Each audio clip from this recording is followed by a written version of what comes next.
I'm a bit older, so I remember a time in which video games didn't rely heavily on post-release DLC, but over the years I've gradually warmed up to the idea of paying a bit extra for just more content for a game I enjoy playing and have put a bunch of hours into.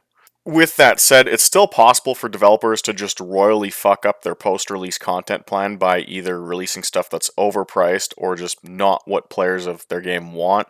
So I thought it'd be fun to spend this afternoon taking a look at the top 10 worst pieces of DLC ever released for racing games. The criteria for this is pretty fun to come up with. I didn't just look at bang for your buck. I also took into consideration whether this content was actually fun to play through from, a player's standpoint, and if it even added anything to the game to begin with. And I also looked at some external factors, such as whether the content was predatory in nature based on how it was priced, or if it just had an abnormal number of glitches. So let's get started here.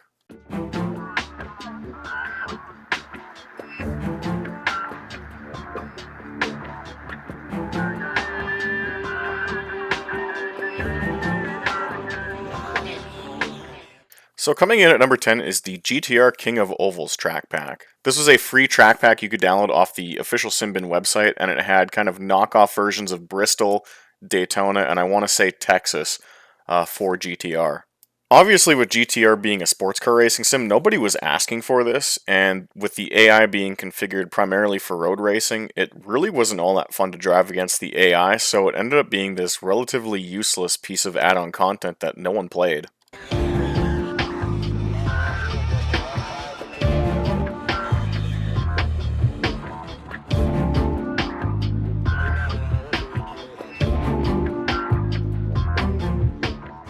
The only other piece of free content on here is the NASCAR Sim Racing 2005 season update. This just came as a downloadable patch you grabbed off the EA Sports website. Calling it a season update is a bit of a stretch. EA didn't actually replicate any of the new liveries or driver changes for the 2005 season. All they did was copy and paste the entire 2004 season into a new folder, and then gave all the Dodge Charger teams updated car bodies. So if you wanted a proper 2005 roster for your game, it was better to go on like Black Hole Motorsports at the time and download a complete car set than to actually get the official first-party update.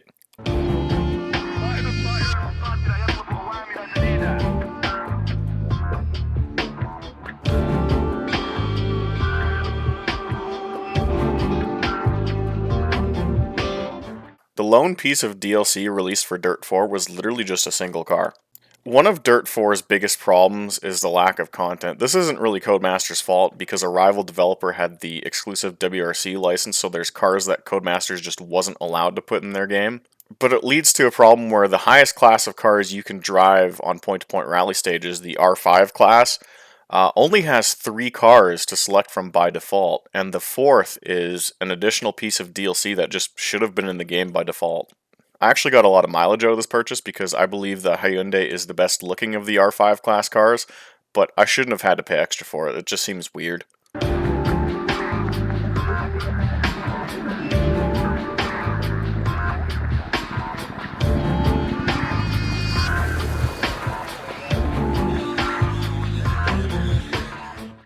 P-Cars 2 I thought did a really good job of post-release DLC. There was one pack where it was just all Le Mans cars.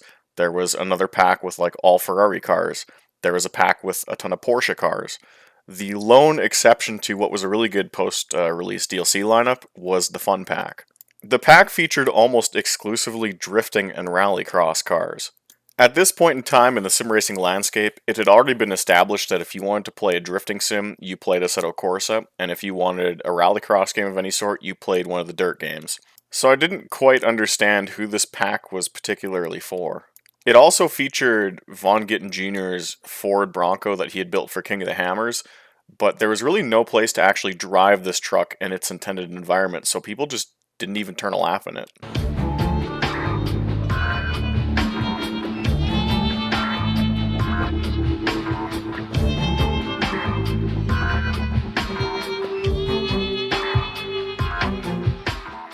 So, Coca-Cola Super Speedway first began life in NASCAR Racing 2002 season as just this insane fantasy track Papyrus bundled in with the game to just kind of like let people let loose and have fun in what's supposed to be a serious environment.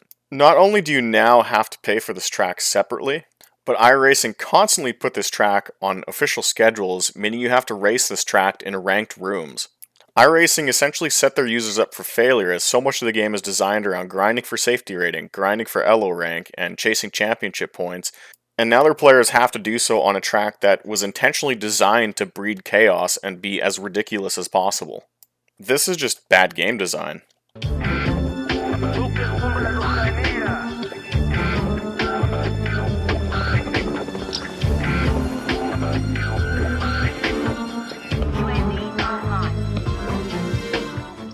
Back when NFS Pro Street was brand new and actively being supported by EA, the McLaren F1 DLC actually broke the game. So first of all, the only way to get this car was to spend real money on it in either the Microsoft Store or the PlayStation Store. It's not something you just unlocked by playing the game. Second, because you could buy it at any given time, there was nothing stopping you from buying this really early in career mode and just blitzing through the game. And then of course when you went online, you ran into hundreds of kids who did exactly that. So overnight, Pro Street went from a really interesting car building simulator to a McLaren F1 spec series, and that invalidated almost every major gameplay mechanic in the game. However, the car itself was also a pretty poor release. If you go on nfsmods.xyz, someone's actually made a comprehensive fix for the PC version of NFS Pro Street, and this car in particular. They found the ride height was out of whack, the sound didn't work, and even the default car color is gray instead of orange, which everyone associates with McLaren F1. So on multiple fronts, it was just a really sloppy, ill-advised release.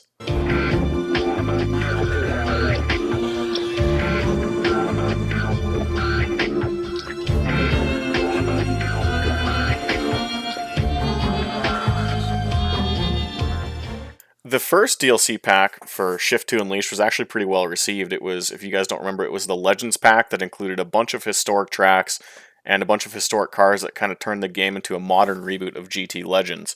The Speed Hunters pack, by comparison, was extremely half-assed. SMS tried to implement drag racing into the game, but a lot of things that make drag racing just a unique discipline of auto racing were just completely omitted. There was no qualifying, no eliminations, no staging, no burnout, no index, nothing like that. Everything that makes drag racing just wasn't there. Even the boss car they used for those events in career mode was kind of a strange pick. They used some guy's front-wheel drive Scion TC, when a safer and more reasonable choice would have probably been someone from the IHRA Pro Mod ranks or NHRA Pro stock. This pack also came with a ton of overpowered Speed Hunters Edition cars that were automatically added to your garage for free and completely broke progression. It's just a really badly designed pack all around.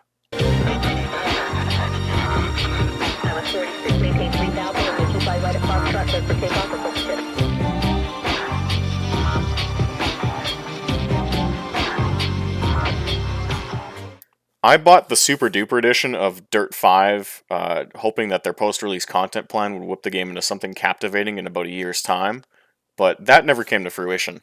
With the Season Pass, every couple of months, Dirt 5 gets a new update that adds a new career tier, a couple of new vehicles, a bunch of new playgrounds customization options, just some odds and ends here and there into the game, but none have really been all that worth the money I spent on this game. Because there are so few tracks in Dirt 5 and all the different race types tend to blend together after a while, the career expansions feel like just more of the same from career mode. There's anything different about them, it's just the same tracks and the same cars with maybe slightly different weather or time of day configurations. Because the game has such a simplistic handling model, a lot of the new and sometimes really interesting cars feel like every other car in the game, so there's really no incentive to actually use them. Cody's have put a pretty big emphasis on their Playgrounds mode, which is like their Trackmania track creator style functionality, and every update they always talk about implementing a ton of new props and obstacles and objects into Playgrounds, but Playgrounds is one of those modes where you only get out the amount of time you put into it. I built maybe a handful of courses and then lost interest because I just didn't have the time or the creativity to build something really insane, so anytime I hear about new props being added to Playgrounds, I just don't care.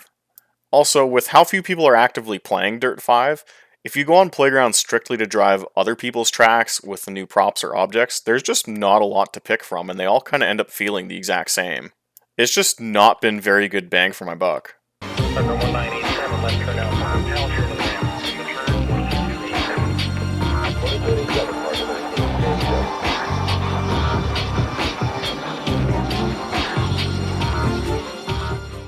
Hot Wheels Unleashed isn't even out yet, but that doesn't mean we can't talk about it.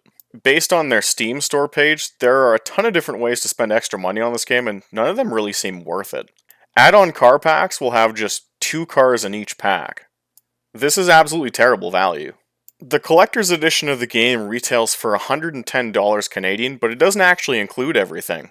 This is because Milestone's going to roll out their own version of a Battle Pass system, and only the first 2 passes are included in the collector's edition. The third Battle Pass, as well as just any other pass that comes after that, so who knows, there could be 5, there could be 10, Milestone's going to treat that as a separate purchase. Considering this is primarily marketed towards children, and this game certainly isn't going to have the depth or staying power of something like a major Forza Motorsport release, it's pretty ridiculous to have this many microtransactions associated with this title.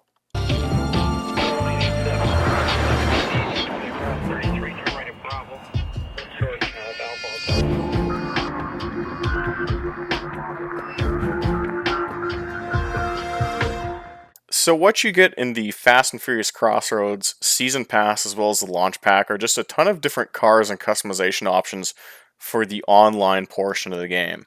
This is where things kind of get sketchy from like a consumer protection standpoint, and I'm not quite sure if this is even legal. Again, if you buy these car packs, you can only use them in the online portion of the game. However, for an online match to start, you need all 9 slots in the lobby to be filled. However, with how few people bought this game, and how few people are online playing it at any given time, this criteria can never be met. So you have technically paid for DLC that you can't access or play with. There's not even like a take a drive mode like in the old driver games where you can just pick any of your unlocked cars and just cruise around the map at will. You really can't use any of the DLC you've just bought. There's also no split screen in this game either, so unlike Halo where you can buy a DLC pack and just 1v1 your brother, you can't do that here either. So you can actually spend $46 Canadian on DLC for this game that you can just never play with. It really does just sit there in a menu for you to admire and do nothing about.